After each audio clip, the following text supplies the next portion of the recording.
அன்பர்களே, ஆண்டவராகிய இயேசு கிறிஸ்துவின் நாமத்தில் உங்களுக்கு மனம் நிறைந்த வாழ்த்துக்களை தெரிவித்துக் கொண்டு சத்திய வசனம் திருமறை பாட நிகழ்ச்சிக்கு உங்களை அன்போடு அழைக்கிறோம். சத்திய வசனம், இது தேவனின் வசனம். நாம் சோர்ந்து போகையில் கரம் கொடுக்கும் நம் தேவனின் வசனம், நம் தேவனின் வசனம். திருமறையிலே நம்முடைய பால் உறவை பற்றியும் பால் உணர்வை பற்றியும் குடும்ப வாழ்வை பற்றியும் திருமண உறவை பற்றியும் அருமையான சத்தியங்கள் போதிக்கப்படுகின்றன. இவற்றை நாம் அறிந்து கொள்ள வேண்டும். ஏனென்றால் இன்றைக்கு நம்முடைய சமுதாயத்திலே, உலகத்திலே பலவிதமான தவறான எண்ணங்கள், கருத்துக்கள், போலியான எண்ணங்கள் நம் நடுவிலே நிலவி வருகின்றன. உலகம் தன்னுடைய கருத்துக்களையும் தன்னுடைய வாழ்க்கை வழிகளையும் நமக்கு அளித்துக் கொண்டே இருக்கிறது. உலகத்தின் வாழ்க்கை வழிகளை கைப்பற்றிக் கொள்வோமானால் நிச்சயமாக நாம் தோல்வி அடைவோம். ஏன்? இந்த உலகத்தையும் நம்மையும் உருவாக்கின தேவன் நமக்கு நீதிகளை தருகிறார். அந்த நீதிகளை பின்பற்றும் பொழுது நாம் ஆசீர்வாதத்தோடு வாழ முடியும், மகிழ்ச்சியையும் இன்பத்தையும் அனுபவிக்க முடியும். அதை விட்டுவிட்டு போலியான வழிகளை, உலகம் தரும் வழிகளை பெற்றுக்கொள்வோமானால் வாழவே முடியாது. ஒருவேளை தற்காலிகமான இன்பம் இருந்தாலும் சில நாட்கள் மட்டும்தான் அது இருக்கும். ஆகையினால் தான் இன்றைக்கு அநேக குடும்பங்களிலே அமைதி இல்லை, திருமண உறவுகள் முறிக்கப்படுகின்றன. இப்படிப்பட்ட நிலை நம்முடைய சமுதாயத்திலே பரவி வருகிறது. இது மேல் நாட்டிலே தான் சாதாரணமாய் நிலவி வருகிறது என்று சிலர் எண்ணுகிறார்கள். இது உண்மை அல்ல. இன்றைக்கு தமிழ் மக்கள் நடுவிலே, தமிழ் விசுவாசிகள் நடுவிலே குடும்பங்கள் உடைக்கப்படுகின்றன, திருமண உறவுகள் முறிக்கப்படுகின்றன. சுயநலமும் பண ஆசையும் சிற்றின்ப ஆசையும் மாம்ச இச்சையும் மேலோங்கி வருகிறபடியினாலே உலகத்தின் போலியான வழிகளை விசுவாசிகளும் பின்பற்றுவதனாலே இந்த நிலை ஏற்படுகிறது. ஆகையினாலே சத்திய வசனம் என்ன சொல்லுகிறது என்பதை நாம் அறிந்து கொள்ள வேண்டும். பவுல் 1 கொரிந்தியர் 6வது அதிகாரத்திலே பால் உறவை பற்றியும் பால் உணர்வை பற்றியும் அநேக சத்தியங்களை நமக்கு கொடுத்தார்.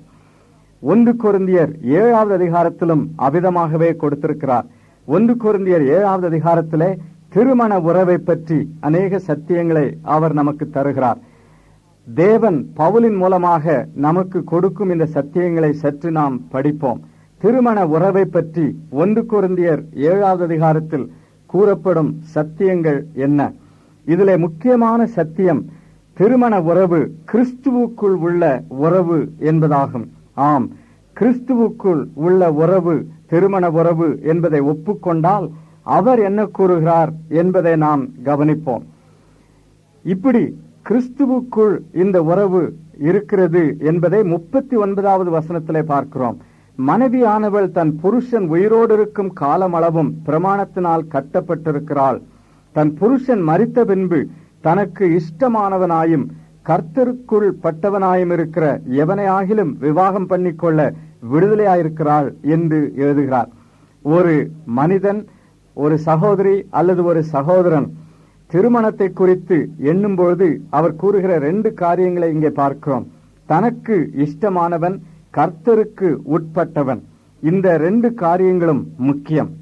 நம்முடைய பண்பாட்டின்படி, முறைகளின்படி பெற்றோர் பெண் மக்களுக்கு கணவன்மாரையும் ஆண் மக்களுக்கு மனைவிமாரையும் தெரிந்தெடுத்துக் கொள்கிறார்கள்.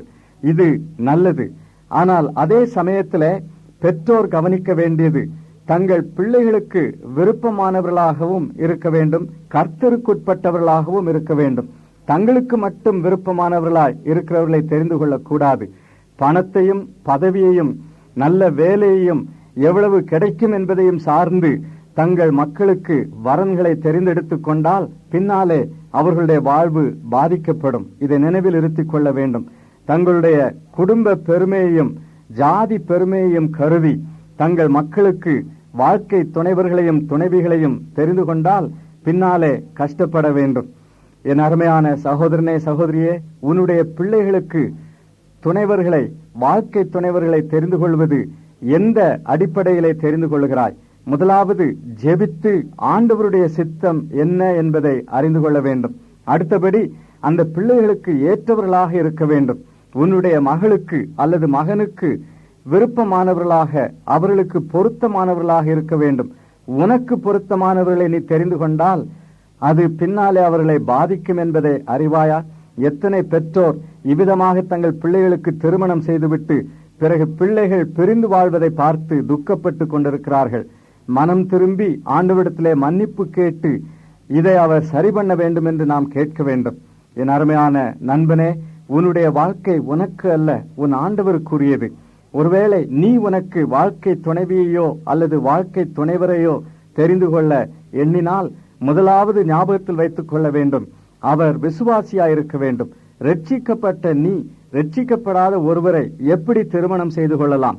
இது கிறிஸ்துவுக்குள் இருக்கும் உறவு என்பதை மறந்துவிடக் கூடாது. ஆகையினால்தான் 2 கொரிந்தியர் 6வது அதிகாரத்திலே பவுல் தெளிவாய் கூறுகிறார்.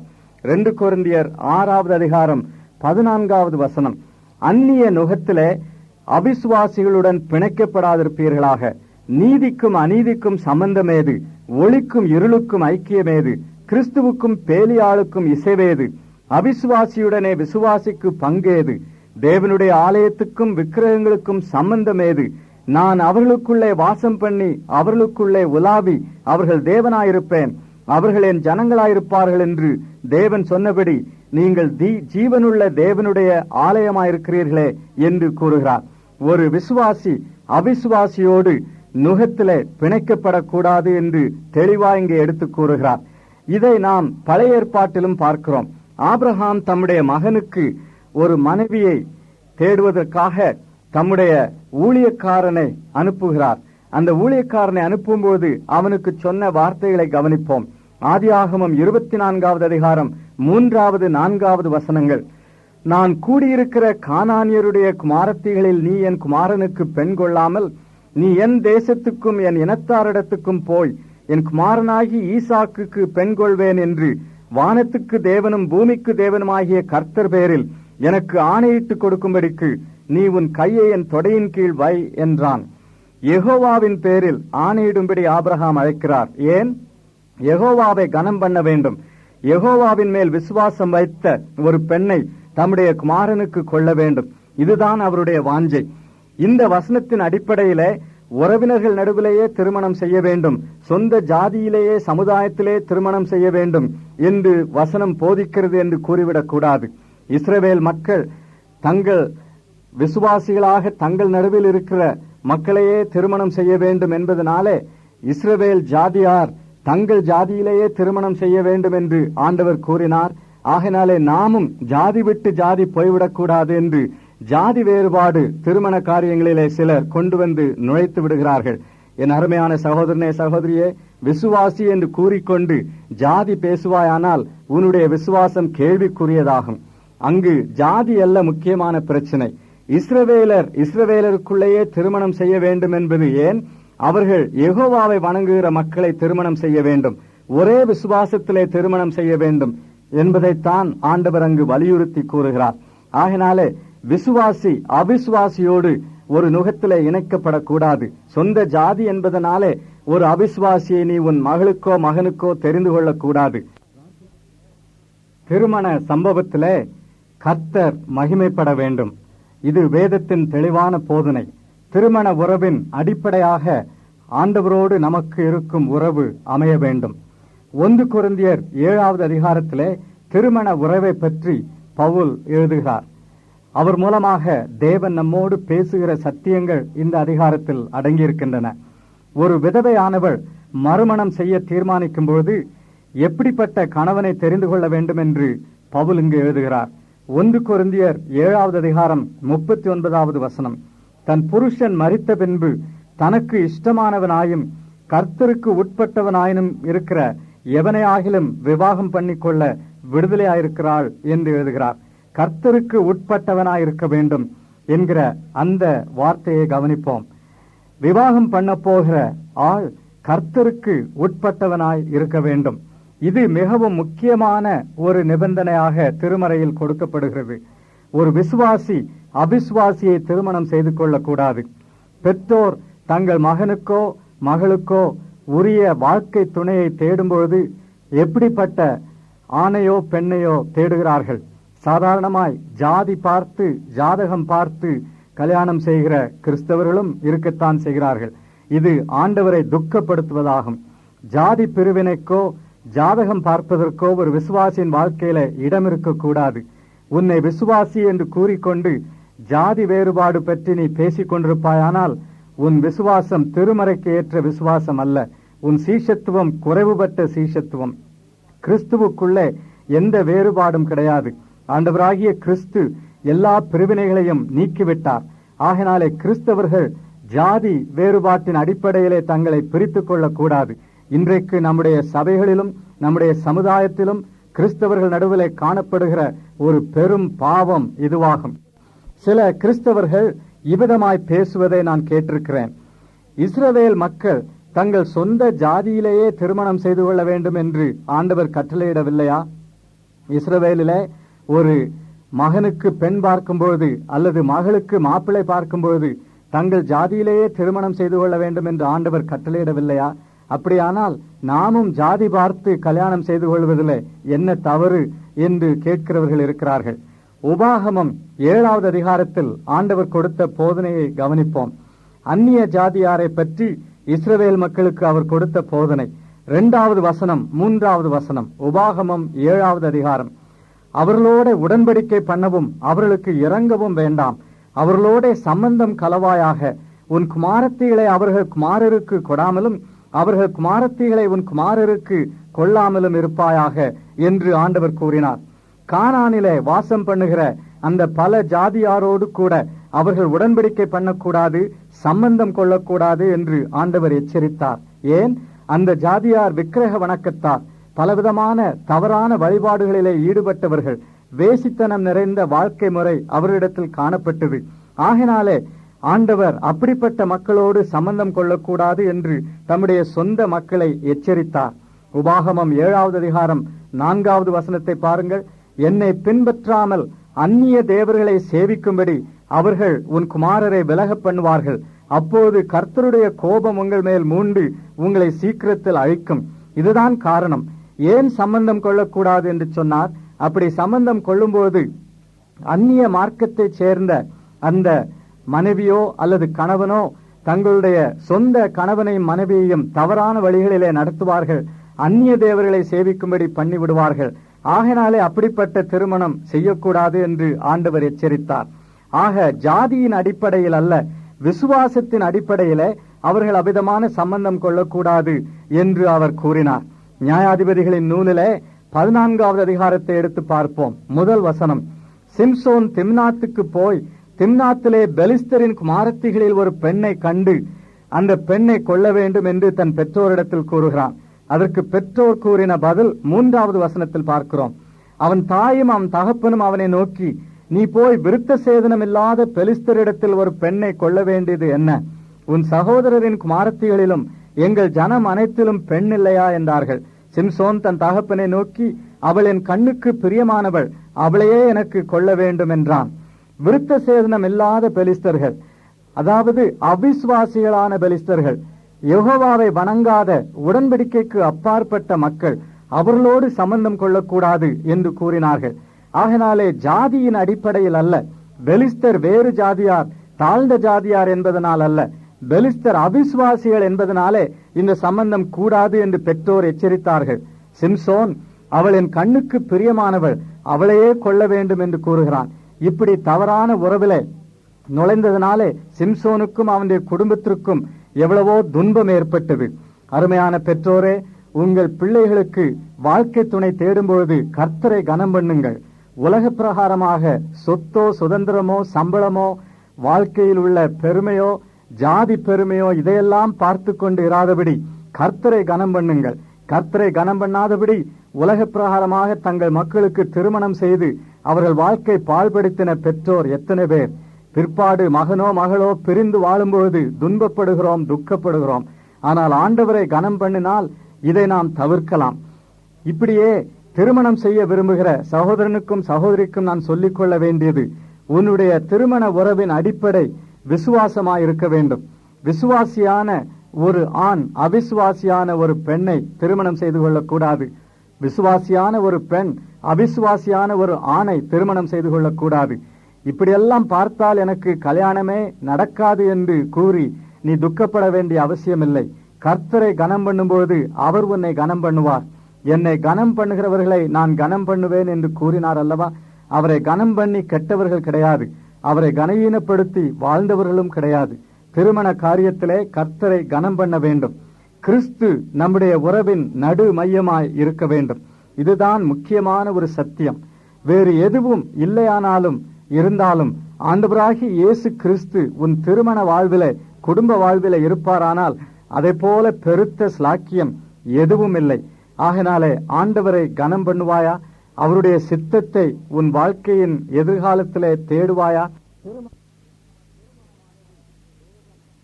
திருமணமானது தேவன் அமைத்து தந்த ஒரு அருமையான முறையாகும். தேவன் மனிதனுக்கு கொடுத்த ஈவாகும். சமுதாயத்திலே பால் உணர்வை திருப்திப்படுத்துவதற்காக மனிதர் ஏற்படுத்தி கொண்ட ஒரு முறை அல்ல, அல்லது ஒரு கட்டுப்பாடல்ல. சில சமயத்தில் நாம் என்ன எண்ணுகிறோம்? மனிதனுடைய மாம்ச இச்சையை தீர்த்து கொள்வதற்காக வேசித்தனமும் விபச்சாரமும் மலிந்து காணாதபடி சமுதாயத்திலே கட்டுப்பாடாக இந்த அமைப்பை மனிதர்கள் அமைத்துக் கொண்டார்கள் என்று எண்ணுகிறோம். இது தவறாகும். ஆரம்பத்திலே தேவன் மனிதனை உருவாக்கின பொழுது அவனுக்கு இந்த அமைப்பை கொடுத்தார். திருமண வாழ்வின் முறையை அவனுக்கு கொடுத்தார். ஆதியாகமம் 2வது அதிகாரத்தை எடுத்து பார்ப்போம். மனிதனை தேவன் உருவாக்கி ஏதேன் தோட்டத்திலே வைத்தார். பிறகு 18வது வசனத்திலே தேவனாகிய கர்த்தர் மனுஷன் தனிமையாயிருப்பது நல்லதல்ல, ஏற்ற துணையை அவனுக்கு உண்டாக்குவேன் என்றார். பல சிருஷ்டிகள் இருந்தாலும், ஆண்டவருடைய படைப்பிலே பறவைகளும் மிருகங்களும் இருந்தாலும் மனிதன் தனிமையாகத்தான் இருந்தான். அவனைப் போல இன்னொரு ஆள் அவனுக்கு துணையாக இருக்க வேண்டியது அவசியம். இதை உணர்ந்து அவனுக்கேற்ற துணையை உண்டாக்குவேன் என்று தேவன் கூறினார். 22வது வசனம், தேவனாகிய கர்த்தர் தாம் மனுஷனில் எடுத்த விலாயெலும்பை மனுஷியாக உருவாக்கி அவளை மனுஷனிடத்தில் கொண்டு வந்தார். ஆதாமுக்கு மனைவியாக ஏவாளை தேவனே அமைத்து தந்தார் என்று இதுல இருந்து பார்க்கிறோம். இதுல இருந்து அறிந்து கொள்ள வேண்டிய ஒரு உண்மையான சத்தியம், என் அருமையான சகோதரனே சகோதரியே, உன்னுடைய சொந்த திருமணத்தை குறித்து நீ கவலைப்பட்டு கொண்டிருப்பாயானால் ஞாபகத்தில் வைத்துக் கொள்ள வேண்டிய காரியம், தேவன் உனக்காக அக்கறைப்படுகிறார். எனக்கு வயதாகிறது, இன்னும் எனக்கு ஏற்ற வாழ்க்கை துணைவன் கிடைக்கவில்லை என்று ஏங்குகிற சகோதரிகள் உண்டு. எனக்கு வயதாகிவிட்டது, எனக்கு ஏற்ற வாழ்க்கை துணைவி இல்லை என்று ஏங்குகிற சகோதரர்கள் உண்டு. எனக்கேற்ற துணையை பார்ப்பதற்கு எனக்காக கவலைப்படுகிறவர்கள் என்னுடைய பெற்றோர் கிடையாது, வேறு யாரும் கிடையாது என்று அங்கலாய்க்கிறவர்கள் உண்டு. என் அருமையான சகோதரனே சகோதரியே, உன்னை உருவாக்கின தேவன், உன்னை மீட்டுக் கொண்டவர், உன்னை நேசிக்கிறவர், உன்னுடைய பரமபிதா உனக்காக கவலைப்படுகிறார். ஆதாமுக்கு ஏற்ற துணையை உருவாக்கி அவளை அவனிடத்தில் நேரடியாக கொண்டு வந்தாரே, உனக்கும் அவ்விதமாக கொண்டு வர மாட்டாரா?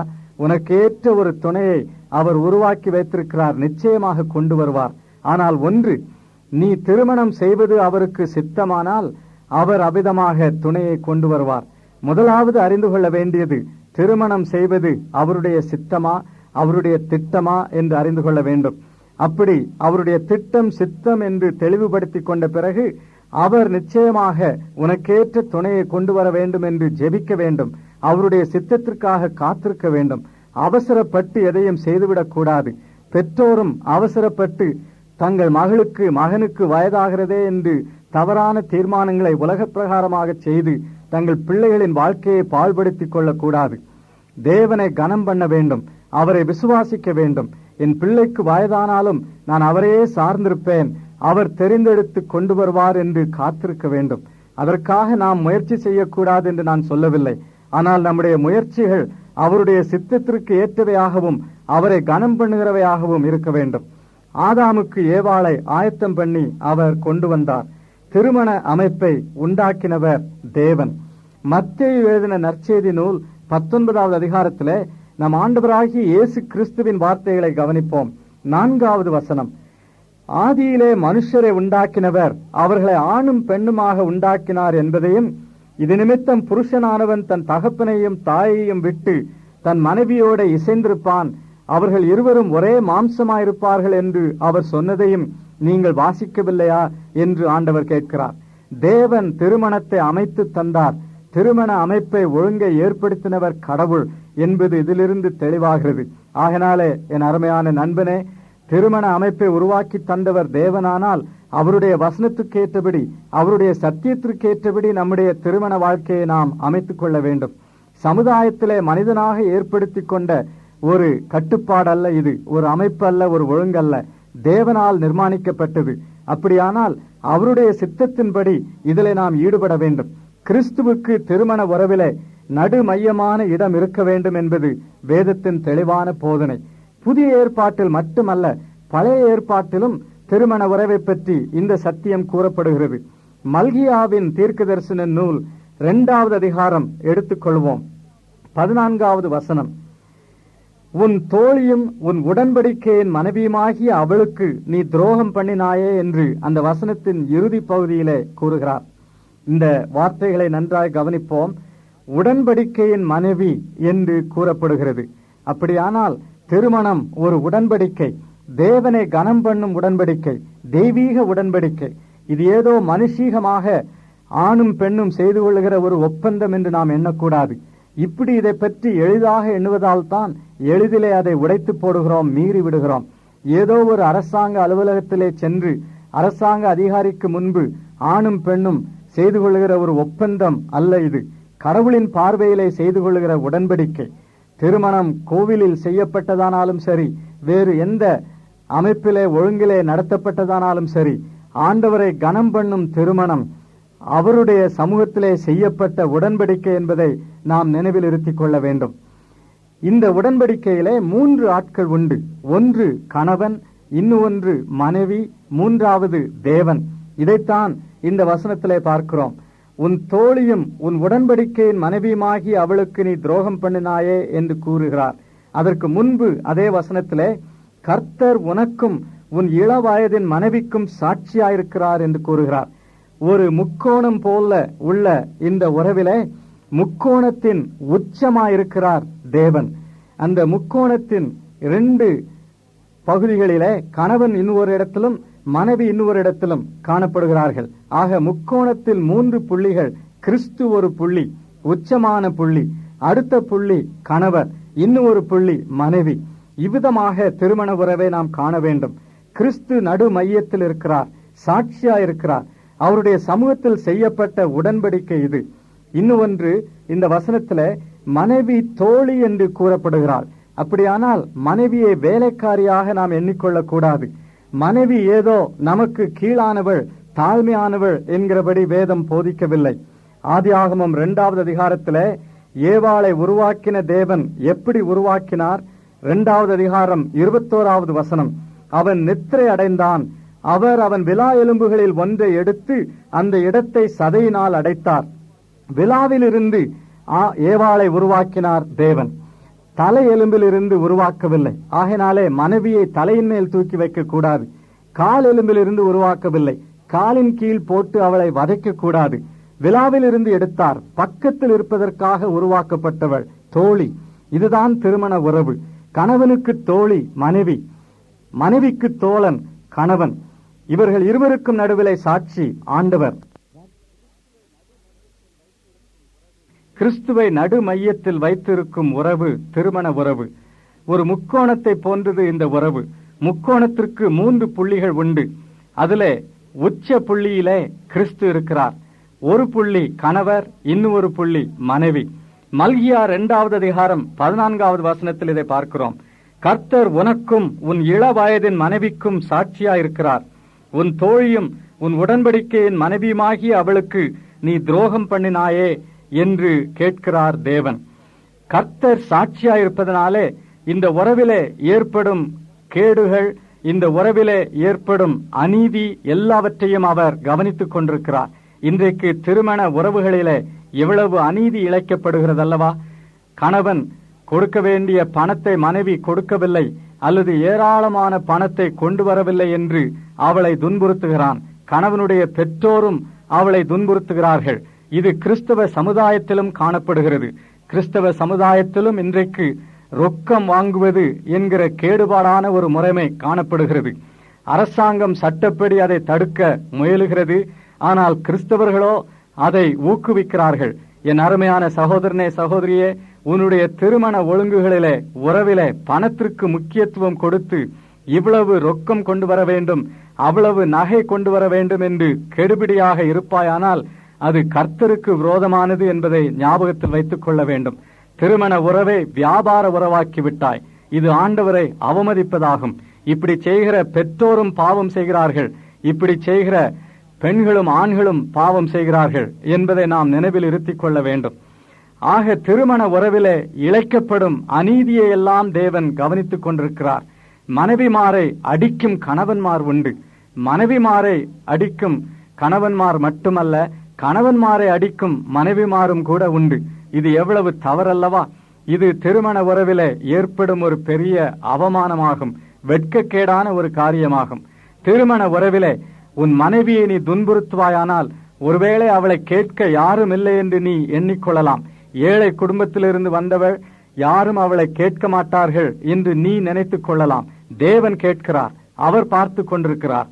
திருமண உறவிலே அவர் சாட்சியாயிருக்கிறார். இது வேதத்தின் வார்த்தை. ஆகினாலே திருமண உறவிலே ஏற்படும் அநீதியை அவர் கவனிக்கிறார். திருமண வாழ்விலே ஏற்படும் துரோகத்தை அவர் கவனிக்கிறார். இன்றைக்கு எத்தனை கணவன்மார் ரகசியத்திலே வேறு தொடர்புகள் வைத்துக் கொண்டு தங்கள் மனைவிக்கு துரோகம் செய்கிறார்கள். எத்தனை மனைவிமார் ரகசிய நட்பு வைத்துக் கொண்டு தங்கள் கணவன்மாருக்கு துரோகம் செய்கிறார்கள். யாருக்கும் தெரியாது என்று நீ நினைத்தாலும் தேவன் பார்க்கிறார். உன்னுடைய திருமண உறவிலே உடன்படிக்கையிலே அவர் சாட்சி என்பதை ஞாபகத்தில் வைத்துக் கொள்ள வேண்டும். அப்படியானால் திருமண உறவிலே அவரை கனம் பண்ண வேண்டும். அவர் பார்த்து கொண்டிருக்கிறார் என்கிற எண்ணத்தோடு எல்லாவற்றையும் செய்ய வேண்டும். கணவனுக்குரிய மரியாதையை மனைவி கொடுக்க வேண்டும், மனைவிக்குரிய மரியாதையை கணவன் கொடுக்க வேண்டும். ஏன்? கர்த்தர் பார்த்து கொண்டிருக்கிறார். அநீதிக்கு இடமில்லை, துரோகத்துக்கு இடமில்லை.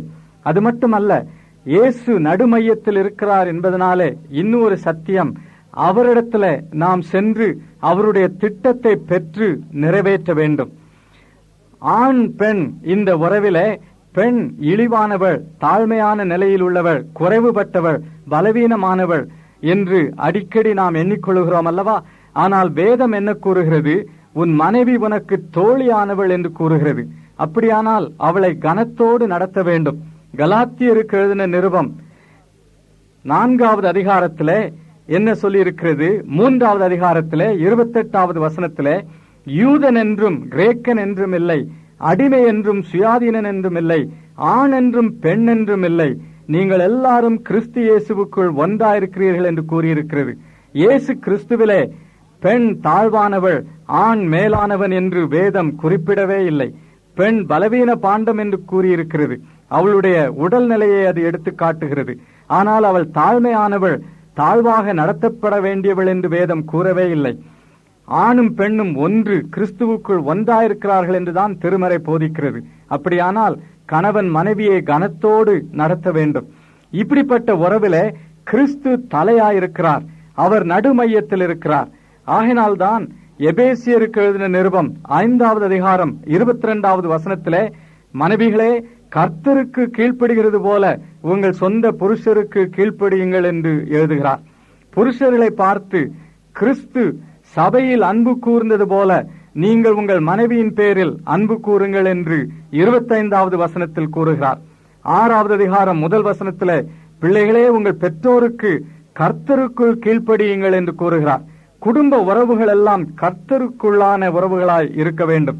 கொலோசையருக்கு எழுதின நிருபம் 3வது அதிகாரம் 18வது வசனம், மனைவிகளே கர்த்தருக்கு ஏற்கும்படி உங்கள் புருஷருக்கு கீழ்ப்படியுங்கள் என்று கூறுகிறார். நம்முடைய குடும்ப உறவுகள் கர்த்தருக்குள்ளான உறவுகளாயிருக்க வேண்டும். கிறிஸ்துவுக்குள் அல்லது கர்த்தருக்குள் என்கிற இந்த சொற்றொடர் பவுலின் எழுத்துக்களிலே 164 முறை பயன்படுத்தப்படுகிறது. அதன் பொருள் என்ன?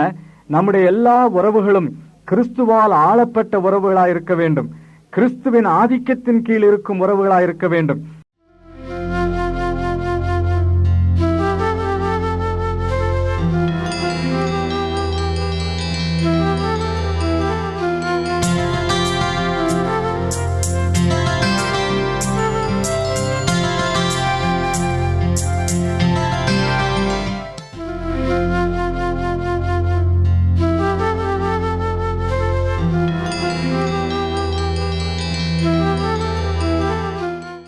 எமது முகவரி சத்தியவசனம், தபால் பெட்டி எண் 55, 9 வெங்கட்ராமன் தெரு, சின்ன சொக்கிக்குளம், மதுரை 625002.